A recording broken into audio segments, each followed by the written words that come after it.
Hi ಸ್ನೇಹಿತರೆ, ಎಲ್ಲರಿಗೂ join to learn YouTube ಚಾನಲ್ಗೆ ಸ್ವಾಗತ. ಇವತ್ತಿನ ಒಂದು ಕ್ಲಾಸ್ನಲ್ಲಿ 2021ರ ಸಿವಿಲ್ PSI ಹುದ್ದೆಗಳ ಪರೀಕ್ಷಾ ಸರಣಿಯ ಭಾಗವಾಗಿ ಇವತ್ತಿನ ಒಂದು ಕ್ಲಾಸ್ನಲ್ಲಿ ಭಾಷಾಂತರ ಟ್ರಾನ್ಸ್ಲೇಷನನ್ನು ಡಿಸ್ಕಷನ್ ಮಾಡೋಣ. ಆಲ್ರೆಡಿ ಈ ಒಂದು ಸಿರೀಸ್ನ ಭಾಗವಾಗಿ ಫಸ್ಟ್ ಕ್ಲಾಸನ್ನು ಟ್ರಾನ್ಸ್ಲೇಷನ್ಗೆ ಸಂಬಂಧಿಸಿದಂತೆ ಫಸ್ಟ್ ಕ್ಲಾಸನ್ನು ಅಪ್ಲೋಡ್ ಮಾಡಿದ್ದೇವೆ. ಸೊ ಯಾರಾದರೂ ಫ್ರೆಶ್ ವ್ಯೂವರ್ಸ್ ಇದ್ದು ಹಳೆ ಕ್ಲಾಸನ್ನು ನೋಡಿರಲಿಲ್ಲ ಅಂತಂದರೆ ಕೆಳಗಡೆ ಡಿಸ್ಕ್ರಿಪ್ಷನಲ್ಲಿ ಲಿಂಕನ್ನು ಕೊಟ್ಟಿರ್ತೀವಿ, ಹಾಗೆ ಮೇಲ್ಗಡೆ ಐ ಬಟನ್ನಲ್ಲಿ ಲಿಂಕ್ ಇರುತ್ತೆ.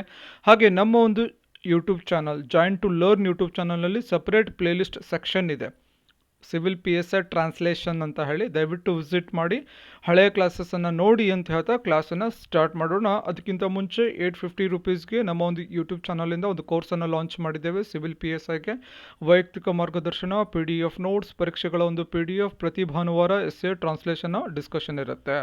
ಸೊ ಟ್ರಾನ್ಸ್ಲೇಷನ್ ಪ್ರತಿ ಭಾನುವಾರ 8 ಗಂಟೆಗೆ, ಸಾಯಂಕಾಲ ಅಥವಾ ನೈಟ್ 8 ಗಂಟೆಗೆ ಇರೋದನ್ನು ಪ್ರತಿದಿನ 8 ಗಂಟೆಗೆ ಮಾಡಬೇಕು ಅಂತ ಅಂದ್ಕೊಂಡಿದ್ದೇವೆ. ತುಂಬ ಜನ ಒಂದು ಮೆಸೇಜ್ ಮಾಡಿರೋ ಕಾರಣಕ್ಕಾಗಿ ಪ್ರತಿದಿನ 8 ಗಂಟೆಗೆ 8 PM ಟ್ರಾನ್ಸ್ಲೇಷನ್ ಡಿಸ್ಕಷನ್ ಇರುತ್ತೆ. So every day join to learn YouTube ಚಾನಲಲ್ಲಿ ನೀವು ನೋಡ್ಕೋಬಹುದು. ಪ್ರತಿದಿನ 8 ಗಂಟೆಗೆ, ಪ್ರತಿದಿನ 9 ಗಂಟೆಗೆ, ಮಾರ್ನಿಂಗ್ 9 ಗಂಟೆಗೆ ಟೆಸ್ಟ್ ಇರುತ್ತೆ. ಮಾರ್ನಿಂಗ್ 9 ಗಂಟೆಗೆ ಟೆಸ್ಟ್ ಇರುತ್ತೆ, ನೈಟ್ 8 ಗಂಟೆಗೆ ಟ್ರಾನ್ಸ್ಲೇಷನ್ ಇರುತ್ತೆ. ಸಂಡೇ ಮಾರ್ನಿಂಗ್ 9 ಗಂಟೆಗೆ essay ಡಿಸ್ಕಷನ್ ಇರುತ್ತೆ. ಸೊ ತಪ್ಪದೆ ಜಾಯಿನ್ ಟು ಲರ್ನ್ ಯೂಟ್ಯೂಬ್ ಚಾನಲಲ್ಲಿ ನೋಡ್ಕೋಬೋದು. ಸೊ ಡೈಲಿ ಟಾರ್ಗೆಟ್ ಏನಪ್ಪ ಅಂತಂದರೆ, ಆಲ್ರೆಡಿ ಯಾವ ರೀತಿ ಒಂದು ಟ್ರಾನ್ಸ್ಲೇಷನ್ನ ಟಿಪ್ಸ್ ಆಗಿರ್ಬೋದು ಎಲ್ಲವನ್ನ ಕೂಡ ಫಸ್ಟ್ ಸೆಷನ್ನಲ್ಲಿ ಡಿಸ್ಕಷನ್ ಮಾಡಿದ್ದೇವೆ. ದಯವಿಟ್ಟು ಯಾರಾದರೂ ನೋಡಿರಲಿಲ್ಲ ಅಂತಂದರೆ ದಯವಿಟ್ಟು ನೋಡ್ಕೊಳ್ಳಿ. ಫಸ್ಟ್ ಸೆಷನಲ್ಲಿ ಡೀಟೇಲ್ ಆಗಿ ಇಂಟ್ರೊಡಕ್ಷನನ್ನು ಕೊಟ್ಟಿರ್ತೀವಿ. ಇವತ್ತಿನ ಒಂದು ಟ್ರಾನ್ಸ್ಲೇಷನ್ ಸೆಷನ್ನಲ್ಲಿ ಡೈರೆಕ್ಟಾಗಿ ಟ್ರಾನ್ಸ್ಲೇಷನ್ ಪಾರ್ಟ್ಗೆ ಹೋಗೋಣ.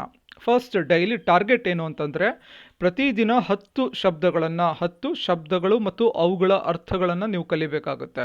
ಸೊ ಇಂಗ್ಲೀಷಲ್ಲಿ ಅಥವಾ ಟ್ರಾನ್ಸ್ಲೇಷನಲ್ಲಿ ನಾವು ವೀಕ್ ಇದ್ದೀವಿ ಅಂತಂದರೆ ಫಸ್ಟ್ ಸ್ಟೆಪ್ ಏನು ಅಂತಂದರೆ, ಒಂದು ಬುಕ್ಕನ್ನು ಮಾಡಬೇಕು. ಒಂದು ಬುಕ್ ವರ್ಡ್ಸ್ ಕಲೆಕ್ಷನ್ ಅಂತ ಒಂದು ಬುಕ್ಕನ್ನು ಮಾಡಿಬಿಟ್ಟು ಪ್ರತಿದಿನ 10 ಪದಗಳನ್ನು ಕಲಿಬೇಕು. ಪ್ರತಿದಿನ 10 ಪದ ಅಂದರೆ ತಿಂಗಳಿಗೆ 300 ಪದ ಆಗುತ್ತೆ. ಸುಮಾರು 4 ತಿಂಗಳು ಟೈಮ್ ಸಿಕ್ಕರೆ ನಿಮಗೆ 1200 ಪದಗಳನ್ನು ಕಲಿಬಹುದು. 1200 ಹೊಸ ಪದಗಳನ್ನು ಕಲಿಬಹುದಾಗುತ್ತೆ. ಸೊ ಇದನ್ನು ಪ್ರಾಕ್ಟೀಸ್ ಮಾಡಿ. ಸೊ ಇವತ್ತಿನ ಒಂದು ಡೈಲಿ ಟಾರ್ಗೆಟ್ 10 ವರ್ಡ್ಸ್ ಯಾವ್ದ್ಯಾವುದು ಅಂತ ನೋಡೋಣ. ಫಸ್ಟ್ ಬಂದ್ಬಿಟ್ಟು ಫ್ಯಾಸಿನೇಟ್ ಅಂದರೆ ಆಕರ್ಷಕ ಅಂತ ಕೂಡ ಆಗುತ್ತೆ, ಮೋಹಕ ಅಂತ ಕೂಡ ಕರೀತಾರೆ. ಫಸ್ಟ್ ವರ್ಡ್ ಯಾವುದು? ಫ್ಯಾಸಿನೇಟ್. ಸೆಕೆಂಡ್ ನೆವರ್ ಎಂಡಿಂಗ್ ಅಂತಂದರೆ ಎಂದಿಗೂ ಮುಗಿಯದ ಅಥವಾ ಎಂದಿಗೂ ಬತ್ತದ ಅಂತ ಅರ್ಥ ಆಗುತ್ತೆ, ಎಂದಿಗೂ ಮುಗಿಯದ. ಥರ್ಡ್ ಒನ್ ಟೆಸ್ಟಿಮೋನಿ ಅಂತಂದರೆ ಪುರಾವೆಯನ್ನು ಅಂತ ಆಗುತ್ತೆ. ಇನ್ನು ನಾಲ್ಕನೇದಾಗಿ ಮೆಮೋರಿಯಲ್ ಅಂದರೆ ಸ್ಮಾರಕ. ಇನ್ನು ಕಮ್ಯಾಮೋರೇಟ್ ಅಂದರೆ ಸ್ಮರಿಸಿಕೊಳ್ಳಿ ಅನ್ನೋದಕ್ಕೆ ಕಮ್ಯಾಮೋರೇಟ್ ಅಂತೀವಿ. ಸೊ ಈ ಪದಗಳನ್ನು ಸ್ವಲ್ಪ ಅಬ್ಸರ್ವ್ ಮಾಡಿ, ಸಾಧ್ಯವಾದರೆ ನೋಟ್ ಡೌನ್ ಕೂಡ ಮಾಡ್ಕೊಳ್ಳಿ. ಯಾಕೆಂತಂದರೆ ಇವತ್ತಿನ ಒಂದು ಟ್ರಾನ್ಸ್ಲೇಷನ್ ಪಾರ್ಟ್ಗೆ ಈ ಒಂದು 10 ಪದಗಳು ತುಂಬ ಒಂದು ಪ್ರಮುಖವಾಗಿರುತ್ತೆ. ಸೊ 6ನೇ ಪದ ಯಾವುದು? ಸ್ಟ್ಯಾಚ್ಯೂ ಅಂದರೆ ಪ್ರತಿಮೆ ಆಗುತ್ತೆ. ಮೆಮೊರಿ ಅಂದರೆ ನೆನಪು ಅಥವಾ ನೆನಪುಗಳು, ಮೆಮೊರೀಸ್ ಅಂತ ಕೂಡ ಒಂದು ಕರಿತೀವಿ. ಗೌರ್ನಮೆಂಟ್ ಅಂತಂದರೆ ಸರ್ಕಾರ. ಸೊ ಅದೇ ರೀತಿ ಅಲೈವ್ ಅಂದರೆ ಜೀವಂತವಾಗಿ. ಅದೇ ರೀತಿ ಲೆಗ್ಯಾಸಿ ಅಂದರೆ ಪರಂಪರೆ ಅಂತ ಆಗುತ್ತೆ. ಸೊ 10 ಪದಗಳನ್ನು ನೆನಪಿಟ್ಕೊಳ್ಳಿ: fascinate, never ending, testimony, memorial, commemorate, statue, memory, government, alive, legacy. ಎಲ್ಲ ಪದಗಳು ಕೂಡ ಸೊ ರಿಪೀಟೆಡ್ ಆಗಿ ನೋಡ್ಕೋಬೇಕಾಗುತ್ತೆ. ಸಾಧ್ಯವಾದರೆ ನೋಟ್ ಡೌನ್ ಮಾಡ್ಕೊಳ್ಳಿ. ಫಸ್ಟ್ ಕ್ಲಾಸಲ್ಲಿ ಕೂಡ 10 ವರ್ಡ್ಸನ್ನು ಡಿಸ್ಕಸ್ ಮಾಡಿದ್ದೇವೆ. ಸೊ ಆಲ್ರೆಡಿ 20 ವರ್ಡ್ಸ್ ಆಗಿ ಹೋಯಿತು. 20 ವರ್ಡ್ಸನ್ನು ಕೂಡ ನೀವು ಮೆಮೊರೈಸ್ ಮಾಡ್ಕೋಬೇಕು. ಸೊ ಇದನ್ನ ಪಾರ್ಟ್ ಏನಿದು ಟ್ರಾನ್ಸ್ಲೇಷನ್ ಪಾರ್ಟ್ ಫಸ್ಟ್ ಕನ್ನಡದಲ್ಲಿ ಕೊಟ್ಟಿದ್ದಾರೆ. ಕನ್ನಡದಲ್ಲಿ ಒಂದು ಸಲ ಓದಿ ಬಿಡೋಣ. ನೇತಾಜಿಯವರ ವ್ಯಕ್ತಿತ್ವದ ಬಗ್ಗೆ ಭಾರತೀಯರು ಯಾವತ್ತಿಗೂ ಆಕರ್ಷಣೆ ಹೊಂದಿದ್ದಾರೆ. ಅವರ ಬಗ್ಗೆ ಎಂದಿಗೂ ಬತ್ತದ ಪ್ರೀತಿಯನ್ನು ಹೊಂದಿದ್ದಾರೆ. ನೇತಾಜಿಯವರನ್ನು ಸ್ಮರಿಸಿಕೊಳ್ಳಲು ಜನ ದೇಶದಾದ್ಯಂತ ಸ್ಮಾರಕಗಳನ್ನು ನಿರ್ಮಿಸಿರುವುದು ಈ ಮಾತಿಗೆ ಸಾಕ್ಷಿ. ನೇತಾಜಿಯವರು ಹುಟ್ಟಿದ್ದು ಬಂಗಾಳದಲ್ಲಿಯಾದರೂ ಎಲ್ಲ ರಾಜ್ಯಗಳ ಜನರ ಗೌರವಕ್ಕೆ ಅವರು ಪಾತ್ರರಾಗಿದ್ದರು. ಆ ಗೌರವ ಅದೆಷ್ಟು ಇದೆ ಎಂದರೆ, ದಕ್ಷಿಣ ಭಾರತದ ಕರ್ನಾಟಕ ಹಾಗೂ ಆಂಧ್ರ ಪ್ರದೇಶದಂತಹ ರಾಜ್ಯಗಳ ಪ್ರತಿ ಪಟ್ಟಣ, ಹಲವು ಹಳ್ಳಿಗಳಲ್ಲಿ ಕೂಡ ನೇತಾಜಿ ವೃತ್ತ, ನೇತಾಜಿ ರಸ್ತೆ ಅಥವಾ ನೇತಾಜಿಯವರ ಪ್ರತಿಮೆ ಇದೆ. ಇವೆಲ್ಲ ಸಾಧ್ಯವಾಗಿದ್ದು ಜನರ ಒತ್ತಾಸೆಯಿಂದಾಗಿ. ಇದಕ್ಕೂ ಯಾವುದೇ ಸರ್ಕಾರಕ್ಕೂ ಸಂಬಂಧ ಇಲ್ಲ. ನೇತಾಜಿಯವರ ನೆನಪನ್ನು ಹಸಿರಾಗಿ ಇರಿಸಲು, ಅವರ ಪರಂಪರೆಯನ್ನು ಉಳಿಸಲು ಸರ್ಕಾರದ ಬೆಂಬಲ ಬೇಕಾಗಿಲ್ಲ. ಸರ್ಕಾರದ ಜಾಹೀರಾತು ಕೂಡ ಬೇಕಾಗಿಲ್ಲ ಅಥವಾ ಬೇಕಿಲ್ಲ. ನೇತಾಜಿಯವರು ರಾಷ್ಟ್ರ ನಾಯಕರ ಸಾಲಿನಲ್ಲಿ ಎತ್ತರದ ಸ್ಥಾನ ಪಡೆದಿರಲು ಕಾರಣ ಇದು. ಸೊ ಈ ಎಲ್ಲ ಪಾರ್ಟನ್ನು ಕೂಡ ಇಂಗ್ಲೀಷ್ಗೆ ಟ್ರಾನ್ಸ್ಲೇಟ್ ಮಾಡಬೇಕಾಗುತ್ತೆ. ನೀವೇನಾದರೂ ಪ್ರಾಕ್ಟೀಸ್ ಮಾಡೋ ಹಾಗಿದ್ರೆ ವಿಡಿಯೋನ ಪಾಸ್ ಮಾಡಿ ನೀವೇ ಸ್ವಂತ ಕೂಡ ಪ್ರಾಕ್ಟೀಸ್ ಮಾಡ್ಬೋದು. ಸೊ ಏನು ಇದನ್ನು ಯಾವ ರೀತಿ ಇದು ಆಗುತ್ತೆ ಅಂತ ನೋಡೋಣ. ಫಸ್ಟ್, ನೇತಾಜಿಯವರ ವ್ಯಕ್ತಿತ್ವದ ಬಗ್ಗೆ ಭಾರತೀಯರಿಗೆ ಯಾವತ್ತಿಗೂ ಆಕರ್ಷಣೆ ಹೊಂದಿದ್ದಾರೆ. ಸೊ ಭಾರತೀಯರು ಯಾವಾಗಲೂ ನೇತಾಜಿಯವರ ಬಗ್ಗೆ ಒಂದು ಆಕರ್ಷಣೆ ಇದೆ. ಯಾರಿಗೆ? ಭಾರತೀಯರಿಗೆ. ಸೊ ಯಾವ ರೀತಿ ಇದನ್ನು ಟ್ರಾನ್ಸ್ಲೇಟ್ ಮಾಡಬೇಕು? ನೇತಾಜಿಯವರ ವ್ಯಕ್ತಿತ್ವದ ಬಗ್ಗೆ ಭಾರತೀಯರು ಯಾವತ್ತಿಗೂ ಆಕರ್ಷಣೆ ಹೊಂದಿದ್ದಾರೆ.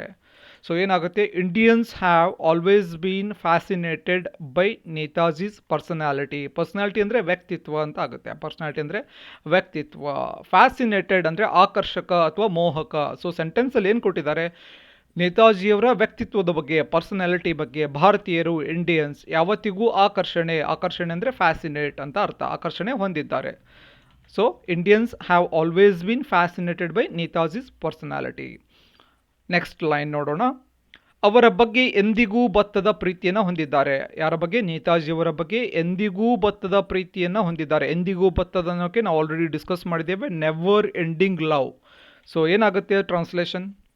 Have a never ending love for him. Have a never ending love for him ಅಂತ ಆಗುತ್ತೆ.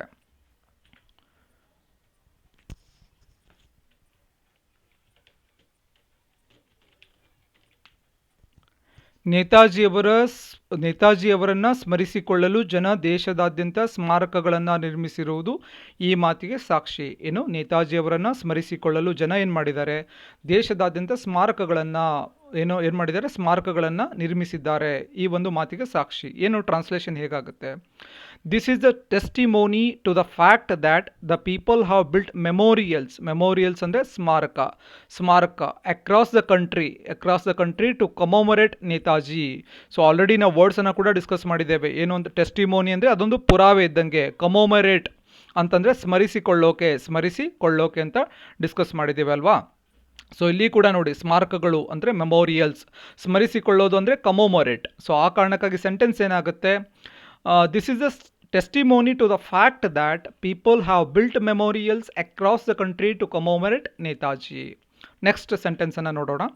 ನೇತಾಜಿಯವರು ಹುಟ್ಟಿದ್ದು ಬಂಗಾಳದಲ್ಲಿ ಆದರೂ ಎಲ್ಲ ರಾಜ್ಯಗಳ ಜನರ ಗೌರವಕ್ಕೆ ಅವರು ಪಾತ್ರರಾಗಿದ್ದರು. So Netaji was born in ಬೆಂಗಾಲದಲ್ಲಿ ಹುಟ್ಟಿದ್ರೂ ಕೂಡ he was respected by the people. ಜನರಿಂದ ಅವರಿಗೆ ಒಂದು ರೆಸ್ಪೆಕ್ಟ್ ಸಿಗ್ತಾ ಇತ್ತು, ಗೌರವ ಸಿಗ್ತಾ ಇತ್ತು. ಆಫ್ ಆಲ್ ದ ಸ್ಟೇಟ್ಸ್, ಎಲ್ಲ ರಾಜ್ಯಗಳ ಒಂದು ಜನರ ಗೌರವಕ್ಕೆ ಅವರು ಪಾತ್ರರಾಗಿದ್ದರು. There is so much of respect for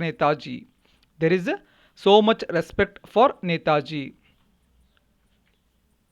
ಆ ಗೌರವ ಅದೆಷ್ಟು ಇದೆ ಎಂದರೆ ದಕ್ಷಿಣ ಭಾರತದ ಕರ್ನಾಟಕ ಹಾಗೂ ಆಂಧ್ರ ಪ್ರದೇಶದಂತಹ ರಾಜ್ಯಗಳ ಪ್ರತಿ ಪಟ್ಟಣ, ಹಲವು ಹಳ್ಳಿಗಳಲ್ಲಿ ಕೂಡ ನೇತಾಜಿ ವೃತ್ತ, ನೇತಾಜಿ ರಸ್ತೆ ಅಥವಾ ನೇತಾಜಿಯವರ ಪ್ರತಿಮೆ ಇದೆ ಅಂತ ಕೊಟ್ಟಿದ್ದಾರೆ.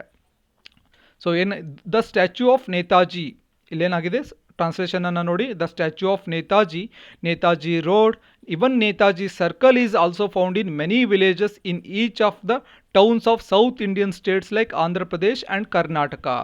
ಸೊ ಕರ್ನಾಟಕ ಮತ್ತು ಆಂಧ್ರ ಪ್ರದೇಶದಲ್ಲಿ ಕೂಡ ಅವರ ಒಂದು ನೇತಾಜಿಯವರ ಮೇಲೆ ಇದ್ದಂತಹ ಗೌರವ ಮತ್ತು ಪ್ರೀತಿಗೆ ಸಾಕ್ಷಿ ಏನು ಅಂತಂದರೆ ನೇತಾಜಿ ರೋಡ್ ಆಗಿರ್ಬೋದು, ನೇತಾಜಿ ಸರ್ಕಲ್ ಆಗಿರ್ಬೋದು, ಅಥವಾ ನೇತಾಜಿ ಸ್ಟ್ಯಾಚ್ಯೂ ಆಗಿರ್ಬೋದು. ಸ್ಟ್ಯಾಚ್ಯೂ ಅಂತಂದರೆ ಪ್ರತಿಮೆ ಅಂತ ಏನು ಕರಿತೀವಲ್ವಾ, ಸ್ಟ್ಯಾಚ್ಯೂ ಆಗಿರ್ಬೋದು, ಎಲ್ಲವೂ ಕೂಡ ಸಿಗುತ್ತೆ.